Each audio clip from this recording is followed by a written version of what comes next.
ಧರ್ಮ ಸಮ್ಮೇಳನದಲ್ಲಿ ತೋರುವ ಶಾಂತಿಯ ಬೆಳಕು ಮತ್ತು ಸಾರುವ ಸಾಮರಸ್ಯದ ಸಂದೇಶ ಕೇವಲ ನಾಡಿಗೆ ಮಾತ್ರ ಸೀಮಿತವಲ್ಲ, ಬದಲಾಗಿ ಅಸಂಖ್ಯಾತ ಜನರ ಲಕ್ಷ್ಯವನ್ನ ಸೆಳೆಯುವ ಲಕ್ಷದೀಪದಂತೆ ವಿಶ್ವವ್ಯಾಪಿಯಾಗಿದೆ.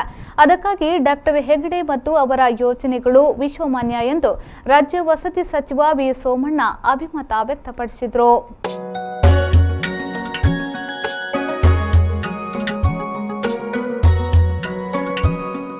ಶ್ರೀ ಕ್ಷೇತ್ರ ಧರ್ಮಸ್ಥಳ ಲಕ್ಷದೀಪೋತ್ಸವ ಪ್ರಯುಕ್ತ ಧರ್ಮಸ್ಥಳ ಅಮೃತ ವರ್ಷಿಣಿ ಸಭಾಭವನದಲ್ಲಿ ಡಿಸೆಂಬರ್ 13ರಂದು ನಡೆದ ಸರ್ವಧರ್ಮ ಸಮ್ಮೇಳನ 88ನೇ ಅಧಿವೇಶನವನ್ನು ರಾಜ್ಯ ವಸತಿ ಸಚಿವ ವಿ ಸೋಮಣ್ಣ ಅವರು ಉದ್ಘಾಟಿಸಿದರು.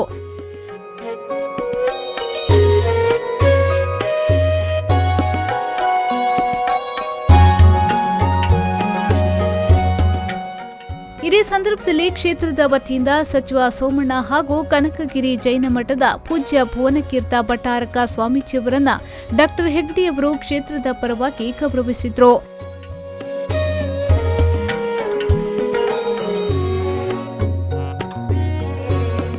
ಈ ಸಂದರ್ಭದಲ್ಲಿ ಮಾತನಾಡಿದ ಸಚಿವ ಸೋಮಣ್ಣ ಅವರು, ಪ್ರಸ್ತುತ ಸಮಾಜದಲ್ಲಿ ಮತ ಧರ್ಮಗಳ ನಡುವೆ ನಡೆಯುತ್ತಿರುವ ಅಹಿತಕರ ಘಟನೆಗಳಿಗೆ, ಅಶಾಂತಿಯ ವಾತಾವರಣಕ್ಕೆ ಧರ್ಮ ಕಾರಣವಲ್ಲ, ಧರ್ಮದ ನಿಜವಾದ ಸಾರವನ್ನ ತಿಳಿದುಕೊಳ್ಳದ ಜನರು ಕಾರಣ.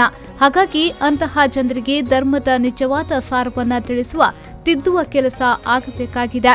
ಈ ರೀತಿಯ ಕ್ಷಮತೆಯನ್ನ ಧರ್ಮಸ್ಥಳದ ಸಮ್ಮೇಳನ ನಿತ್ಯ ನಿರಂತರವಾಗಿ ದಾರಿಯುತ್ತಾ ಬರುತ್ತಿರುವುದು ಹೆಮ್ಮೆಯ ವಿಚಾರ ಎಂದು ಹೇಳಿದರು.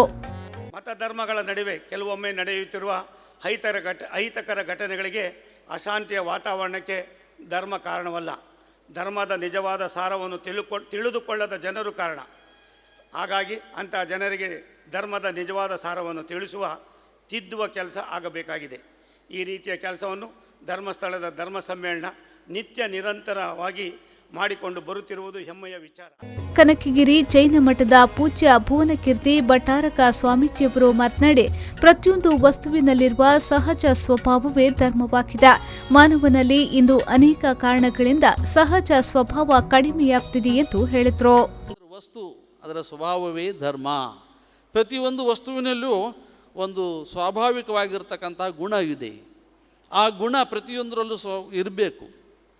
ಈ ಗಾಳಿಯ ಗುಣ ಗಾಳಿಯಲ್ಲಿ ಇರಬೇಕು, ನೀರಿನ ಗುಣ ನೀರಿನಲ್ಲಿ ಇರಬೇಕು, ಬೆಳಕಿನ ಗುಣ ಬೆಳಕಿನಲ್ಲಿ ಇರಬೇಕು. ನೀವು ಯಾವುದೇ ಒಂದು ಜಡ ಚೇತನವಾಗಿರ್ತಕ್ಕಂಥ ವಸ್ತು ತಗೊಂಡ್ರೆ ಅದರಲ್ಲಿರ್ತಕ್ಕಂಥ ಒಂದು ಮೂಲ ಗುಣ ಇದೆ. ಆ ಗುಣ ಇದ್ರೆ ಮಾತ್ರ ಅದು ಆ ಧರ್ಮದಲ್ಲಿ ಇದೆ ಅಂತ ಹೇಳ್ತೀವಿ. ಇದೇ ವೇಳೆ ಧರ್ಮಾಧಿಕಾರಿ ಡಾಕ್ಟರ್ ಡಿ ವೀರೇಂದ್ರ ಹೆಗ್ಡೆಯವರು ಮಾತನಾಡಿ, ಧರ್ಮಸ್ಥಳ ಗ್ರಾಮಾಭಿವೃದ್ಧಿ ಯೋಜನೆಯ ಆಶ್ರಯದಲ್ಲಿ 5 ಲಕ್ಷ ಸ್ವಸಹಾಯ ಸಂಘಗಳನ್ನು ರಚಿಸಿದ್ದು 43 ಲಕ್ಷ ಸದಸ್ಯರು ಸೇರ್ಪಡೆಯಾಗಿದ್ದಾರೆ. ಇವರಿಗೆ ಬ್ಯಾಂಕುಗಳ ಮೂಲಕ 13,000 ಕೋಟಿ ರೂಪಾಯಿ ವ್ಯವಹಾರಕ್ಕಾಗಿ ಒದಗಿಸಲಾಗಿದೆ. 20 ಲಕ್ಷ ಜೀವನ ಮಧುರ ಪಾಲಿಸಿಯ ಮೂಲಕ ವಿಮಾ ರಕ್ಷಕವನ್ನ ಮಾಡಿಸಿಕೊಂಡಿದ್ದಾರೆ ಎಂದು ಹೇಳಿದರು.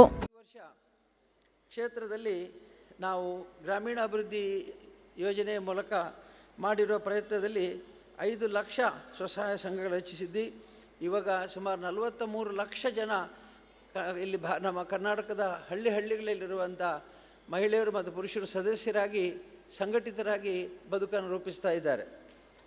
ಸ್ವಸಹಾಯ ಸಂಘಗಳ ಮೂಲಕ ತಮ್ಮ ಬದುಕನ್ನು ರೂಪಿಸಿಕೊಂಡಿರೋ ಅವರಿಗೆ ಬ್ಯಾಂಕ್ಗಳು ನೇರವಾಗಿ, ಅಂದರೆ ನಾವು ಕ್ಷೇತ್ರದಿಂದ ಕೊಟ್ಟಿಲ್ಲ, ಬ್ಯಾಂಕ್ಗಳಿಂದ ನೇರವಾಗಿ 13,000 ಕೋಟಿ ರೂಪಾಯಿಯ ವ್ಯವಹಾರ ಸಂಪತ್ತನ್ನು ಈ ಸಂಘಗಳಿಗೆ ನಾವು ಬ್ಯಾಂಕ್ಗಳ ಮೂಲಕ ಮಾಡಿಸಿದ್ದೇವೆ.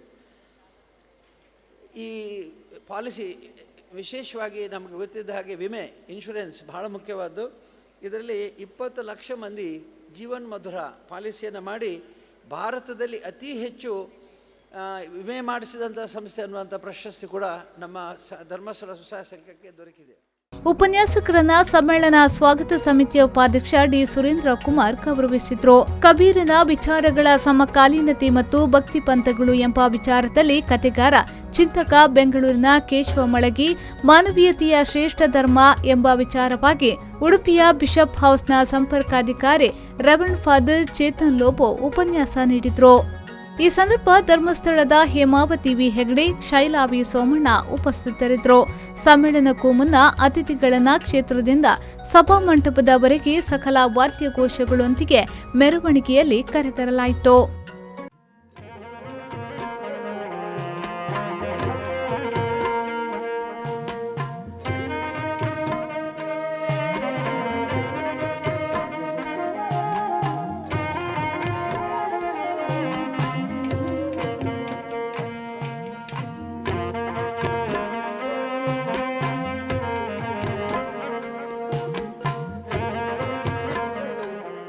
ಬ್ಯೂರೋ ರಿಪೋರ್ಟ್ ವಿ4 ನ್ಯೂಸ್ 24/7 ಧರ್ಮಸ್ಥಳ.